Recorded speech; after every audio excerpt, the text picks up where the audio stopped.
ప్రపంచంలో తీవ్రమైన సంక్షోభాలు ఉన్నాయి.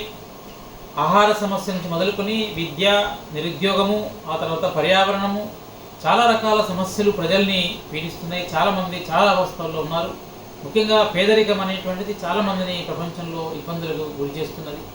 అయినప్పటికీ కూడా మన యొక్క దేశాలు, ప్రపంచంలో ఉన్నటువంటి దేశాలు, ఆయా ప్రభుత్వాలు అంటే ప్రజల యొక్క మౌలిక సౌకర్యాల మెరుగు కోసం కాకుండా కేవలము రక్షణ కోసము ఆయుధాలను సమకూర్చుకునే అంటే ఆయుధ సంపత్తిని కోసము రక్షణ బడ్జెట్ను విపరీతంగా పెంచి చూసేటువంటి పద్ధతులను మనం గమనిస్తున్నాం.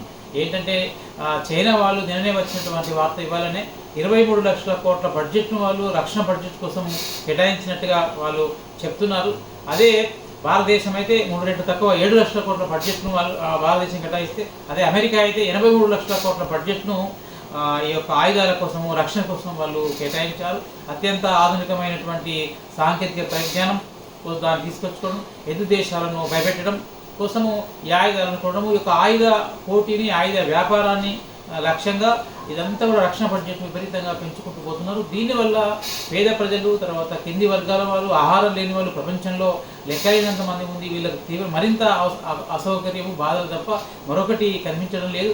పేదవాళ్ళందరూ, మధ్యతరగతి వాళ్ళందరూ కూడా కలిసి ఈ యొక్క మధ్యతరగతి ప్రజలకు అందాల్సినటువంటి డబ్బులను ఈ రక్షణ కోసం కేటాయించే స్థితి ఎవరు కల్పిస్తున్నారో, ఎందుకు కల్పిస్తున్నారో అందరూ కూడా ఆలోచించాల్సిన అవసరం ఉన్నది.